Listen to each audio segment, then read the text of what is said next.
Assim como a inteligência humana, naturalmente, do artista ilumina e orienta a sua vontade na execução da sua obra de arte, da mesma maneira, a inteligência e o conhecimento infinitos, eternos de Deus, incidem sobre a sua vontade para a realização de obras extradivinas, como, por exemplo, a criação. Sim, em Deus há esta maravilhosa associação, é a nossa maneira humana de afirmar esta realidade divina tão superior a nós. A inteligência e o conhecimento de Deus se unem à sua vontade e ambas, incidindo sobre a vontade, produzem tudo aquilo que nós conhecemos. A este conhecimento prático de Deus, nós damos o nome de sabedoria. As Escrituras Sagradas chamam de sabedoria este conhecimento prático, o conhecimento de Deus que, incidindo sobre a vontade, produz tudo aquilo que nós conhecemos e que está em conformidade com Deus, orientado para Deus, ordenado segundo Deus. Há 3 tipos de sabedoria: a sabedoria criadora, como a gente já entendeu, a sabedoria ordenadora e a sabedoria governante. Ora, do que se trata? Bom, sabedoria criadora é exatamente aquilo que está na base da criação toda inteira, sendo Deus causa eficaz e exemplar de tudo aquilo que existe, de todos os entes, de tudo aquilo que tem existência, mesmo, seres criados. E o que significa sabedoria ordenadora? Claro, Deus não cria simplesmente, abandona a sua criação. Em primeiro lugar, existe uma presença, a sua onipresença, que sustenta os seres na existência. Mas, mais do que isso, com relação aos seres criados, ele determina ordem e finalidade. Existe uma ordem, uma hierarquia nas coisas, existe uma finalidade, e quem determina tudo isso é o próprio Criador. Falando ainda dessa sabedoria ordenadora, podemos falar com relação às leis que regem o universo material e o universo espiritual, de uma sabedoria legisladora. E quando Deus, por exemplo, através da sua revelação e de inspirações, nos mostra a finalidade de tudo, e a finalidade última das coisas, por exemplo, para nós, é a sabedoria educadora que se manifesta. São expressões, caros fiéis, sabedoria legisladora, sabedoria educadora, dessa sabedoria ordenadora, 3º tipo da sabedoria de Deus. Mas existe uma terceira, sabedoria governante. Não basta simplesmente mostrar a finalidade das coisas. Ora, Deus, no seu amor infinito de benevolência, Ele nos ajuda a atingir este fim último. Ele nos conduz, Ele conduz tudo com sabedoria, dizem as Escrituras. É isso que significa sabedoria governante. E essa sabedoria governante tem um outro nome e se chama providência. Pronto. Tudo isso para dizer o que é a providência de Deus. Ele nos cria e não nos abandona, Ele nos conduz, nos ampara de uma maneira muito maior e mais profunda do que nós podemos imaginar, a partir do nosso pensamento, das nossas concepções tão limitadas, humanas. Ele não nos abandona. Quero lembrar a propósito algumas frases bem interessantes com relação a este amparo, a este cuidado de Deus. Ele é nosso refúgio, abrigo, proteção. Nele eu tenho de fato amparo. São tantas as expressões que me inspiram a falar, não só da providência, mas da nossa relação com ela. Vamos lá então, e o que fazemos com relação a isso? Qual que é o nosso papel? Qual que é a nossa reação? Nós devemos, sendo expressão privilegiada da sabedoria de Deus em nosso favor, conduzindo-nos ao fim último, ora, devemos considerar isso em primeiro lugar com muita gratidão, e não só contemplar na gratidão, mas fazer a nossa parte para que, de fato, nós entremos nessa sintonia fina do querer e do operar de Deus. Em outras palavras, nós não só agradecemos a Deus por isso, mas nós acolhemos efetivamente a ação da sua providência em nossas vidas. Como? Através das virtudes. Há pelo menos 4 que são muito importantes: a humildade, a mansidão, o abandono e a confiança. Claro, por ocasião da solenidade do Sacratíssimo Coração de Jesus, já tivemos ocasião de falar, por exemplo, da humildade, mais uma vez, ali também, e da mansidão. Humildade que nos coloca no nosso lugar e que nos permite reconhecer que só Deus é Deus e que nós somos absolutamente dependentes dele para tudo, e que é maravilhoso que assim seja. Isso nos leva à mansidão, que ninguém se revolte perante essa realidade, que ninguém se rebele contra Deus. A mansidão é o contrário da rebelião, é o contrário da revolta. A mansidão é o que nos faz, por exemplo, permitir que Deus nos conduza em total docilidade. Falamos disso, lembram-se, quando nós meditamos sobre as riquezas contidas no Sacratíssimo Coração de Jesus? Mas também hoje eu gostaria de dar destaque à confiança e o abandono, falando principalmente da confiança. Ora, abandono de uma criança pequena nos braços do seu pai. Ela se entrega em total confiança nos braços daquela pessoa que cuida dela. Nosso Senhor, Ele nos recomenda este abandono. Se nós não nos comportarmos como crianças, não entraremos no reino dos céus. Tão importante é essa atitude de abandono nos braços daquele que só nos quer bem. E quando falamos abandono, falamos de confiança. Permitam que eu fale sobre isso, porque de fato essa é a virtude que merece hoje ser colocada em evidência quando falamos de providência. E para isso eu quero simplesmente colocar perante nós o exemplo que foi apresentado pelo Evangelho. Que gesto de grande confiança de Pedro. Vamos então, mais uma vez, considerar a narração, o fato. Nosso Senhor, depois daquele ensinamento, daquela pregação, diz para Pedro: olha, vá até ali, vai mais para lá que você vai pegar peixe. Ele sabia muito bem o que estava dizendo, e ele, claro que sabia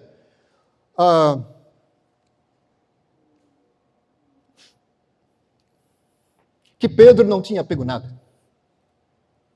E Pedro, então, eu fico imaginando, inicialmente perplexo, disse: Senhor, nós não pegamos nada a noite inteira. É como se ele dissesse, do alto do seu conhecimento profissional, porque afinal de contas era um especialista na arte da pesca, ele tinha um conhecimento prático, e se ele tentou toda a noite, aplicando todos os recursos e métodos, e não pegou nada, é porque não era para pegar mesmo. Apesar deste conhecimento, apesar dessa expertise, ele fala: Senhor, não pegamos nada, e não foi por não ter tentado, mas não tem nenhum sentido a gente voltar até lá. Contra toda humana esperança, portanto, eu volto até lá por causa da tua palavra.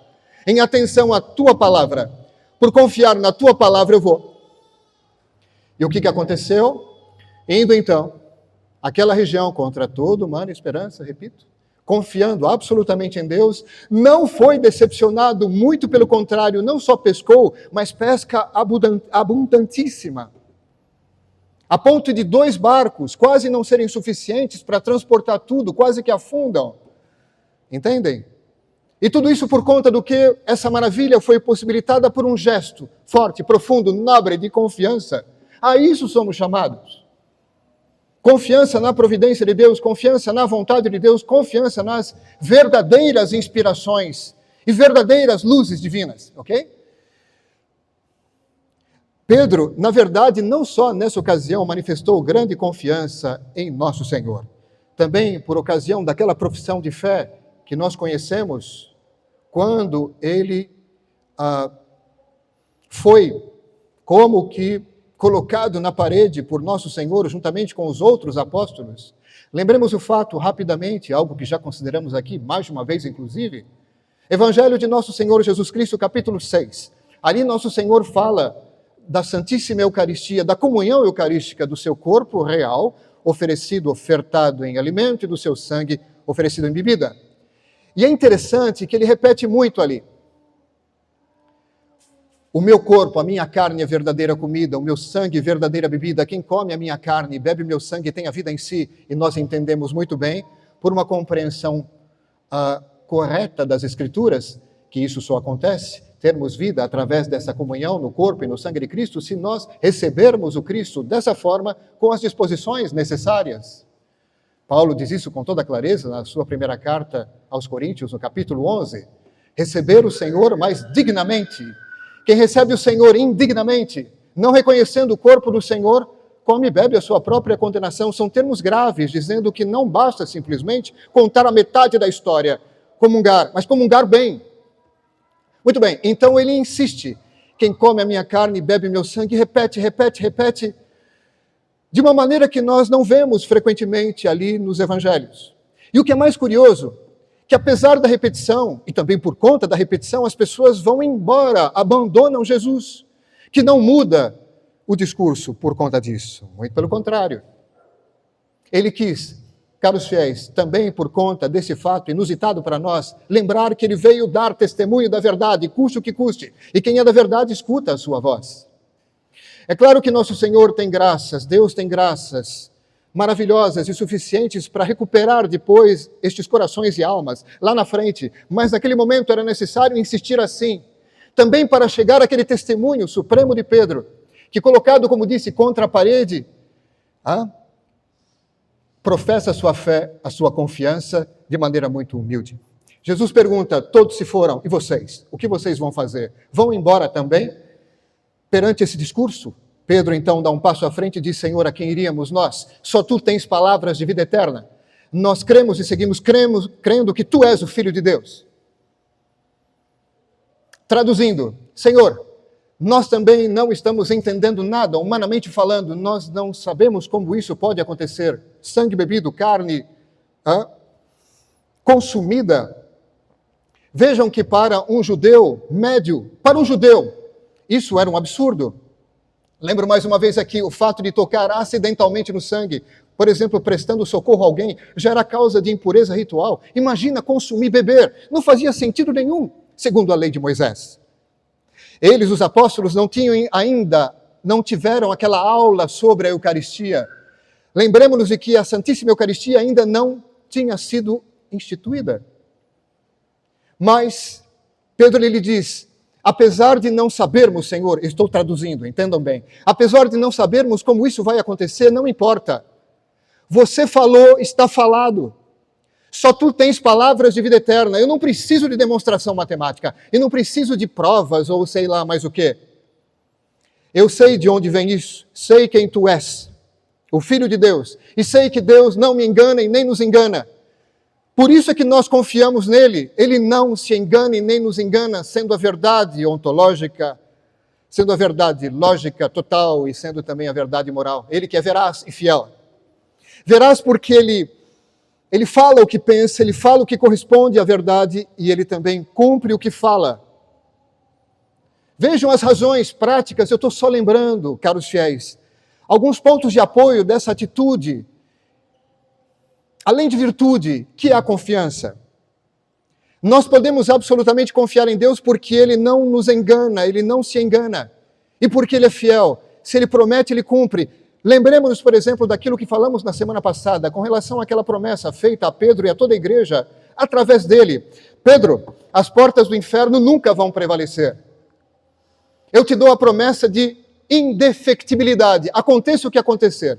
Passe por todas as dificuldades, até o final dos tempos, que seja reduzida, bem massacrada, ela não vai ser esmagada, eliminada pelo mal, vai sempre permanecer cumprindo a missão que eu tenho para ela. Apesar dos reveses, sim, nós podemos colocar a nossa confiança por conta da infalibilidade do cumprimento das suas promessas e da infalibilidade da transmissão da verdade. Sim, o ponto de apoio da nossa confiança depositada em Deus é a infalibilidade em ambos os campos. No momento de ensinar com toda firmeza a verdade, corretamente, sem erro, sem mistura de erros. E pelo fato também de cumprir perfeitamente aquilo que ele promete, aquilo que está de acordo com a sua providência. Que governa todas as coisas de maneira sábia e infalível. Só para falar algumas coisas, caros fiéis, das Escrituras e também a partir da reflexão teológica com relação aos motivos de confiar em Deus. Mas eu quero lembrar uma coisa muito importante, não basta simplesmente conhecer esses fatos. Não é só uma questão de intelecto aqui, é uma questão de um movimento que nos é proporcionado perfeitamente pela graça de Deus. Não basta a confiança simplesmente natural. Nós precisamos do apoio da graça também nisso, em tudo, aliás. É claro que a confiança natural é importante, mas mais importante do que ela é a confiança sobrenatural, esta virtude sobrenatural que vem, portanto, do alto. Como é importante, através da oração, caros fiéis, que já supõe um certo grau de confiança, pedir de maneira explícita ou implícita a conservação e o aumento dessa virtude de base que é a confiança. Lembrando, mais uma vez, coisas importantes que às vezes não pedimos como convém. É verdade que não pedimos como convém a humildade, a confiança, a mansidão, o abandono. Reparem como nós costumamos não pedir estas coisas. Lembrando que nosso Senhor nos insta, Ele nos impulsiona a pedir. Pedi e vos será dado. E por que não pedir realidades tão importantes, de base mesmo? Os fundamentos do castelo. Entendem? Mas eu volto ao cuidado de Deus com relação a nós. Nós encontramos no Evangelho segundo Mateus uma parábola, um ensinamento que utiliza imagens tiradas da natureza. O que diz nosso Senhor, por exemplo, com relação a flores e pássaros? Ele diz, olhai os lírios do campo. Eles não fiam, nem tecem, e contudo, nem Salomão, no auge da sua glória, se vestiu como um deles. Deus os veste assim. E os pássaros, então, eles não cultivam os campos, é claro que eles colhem. Eles não cultivam os campos e, contudo, o Pai cuida deles. E aí ele diz, vós valeis muito mais do que os pássaros, do que as flores. E diz ainda, nenhum fio de cabelo cai de vossa cabeça sem que o Pai o permita. Não, caros filhos, a gente não entende o que é esse cuidado, esse amparo, essa coisa constante, as tantas e centenas e milhares de graças concedidas num só dia, para nos orientar ao fim último, manifestando este amor incrível e perfeito, divino, de benevolência com relação a nós, cotidianamente. Tudo isso para nos lembrar ainda, mais uma vez, humanamente falando, biblicamente falando também, teologicamente falando, as causas da nossa confiança, em termos de adesão a tudo que vem de Deus. Bom, eu acabei de falar de oração, não é mesmo? Oração para que nós possamos viver toda essa maravilha, mas quero lembrar, concluindo, o seguinte. A oração serve também para que sejamos nós instrumentos da providência de Deus na vida dos outros. Porque tem isso também, de maneira bem assim misteriosa e maravilhosa, Deus se digna contar conosco de uma forma que muitas vezes não conhecemos, como instrumentos da sua providência na vida das pessoas. Entendam, através de um conselho, de uma exortação, do bom exemplo, da oração, e de outras formas. Nosso Senhor, Ele diz aqui no Evangelho para Pedro, e também para os apóstolos, eu vou fazer de vocês pescadores de homens. Sabe o que significa ser pescadores de homens? Significa salvar almas, salvadores de almas. Alguém poderia perguntar, mas espera um pouquinho, Ele não é o único Salvador? Claro que sim. Atos dos Apóstolos, não existe nenhum outro nome pelo qual possamos ser salvos. Sim, mas o Salvador, Ele quis associar a si cooperadores, chamar para si mediações, instrumentos de salvação. A pregação é um instrumento. A transmissão da revelação divina. O ministério apostólico é instrumento de salvação. Ministério, instrumento. Eles participam de tal maneira, de maneira tão especial, dessa ação redentora de Jesus, que são participantes de primeira linha da obra de salvação, a ponto de serem chamados pescadores de homens. Sim, Deus salva, mas Ele associa a nós nesse processo. E, em primeiro lugar, aqueles que detêm o ministério apostólico. Mas voltando para todos nós, que não somos sucessores dos apóstolos, falando de mim e de todos nós, batizados aqui, nós podemos participar desta ação maravilhosa de redenção em favor das pessoas, participar, cada um segundo a sua condição, a sua vocação, o seu ministério. E ser, então, entre aspas, entendam bem, guardadas as proporções também salvadores, outros tantos salvadores de almas. Repito, pela exortação, pelo conselho, pelos bons exemplos, pela instrução, pela oração, quanto bem podemos fazer.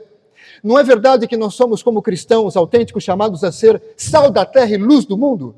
E não é bem verdade que essa luz não pode ficar escondida debaixo do móvel, mas deve brilhar para toda a casa? Ele não precisa absolutamente, mas ele quer contar com a nossa cooperação, porque sabe que quando nós nos associamos à sua ação, ele nos eleva, nos purifica, ele nos santifica.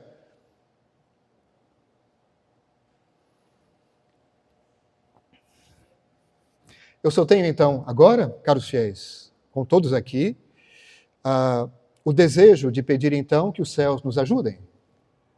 Porque sim, não tem como confiar de verdade, ser humilde de verdade, naquele nível que tem que ter, a humildade. Abandonar-se confiantemente sem a ajuda de Deus. Nosso Senhor, Ele disse, em mim nada podeis fazer, então recorramos a Ele, recorramos ao céu, recorramos aos santos. E nunca nos esqueçamos que Deus colocou em nossas vidas essa boa Mãe Celeste para nos ajudar. Então que Nossa Senhora do Rosário, nos ajude, como sempre, a seguir adiante e a colocar em Deus toda a nossa confiança. Louvado seja nosso Senhor Jesus Cristo. Em nome do Pai, do Filho e do Espírito Santo.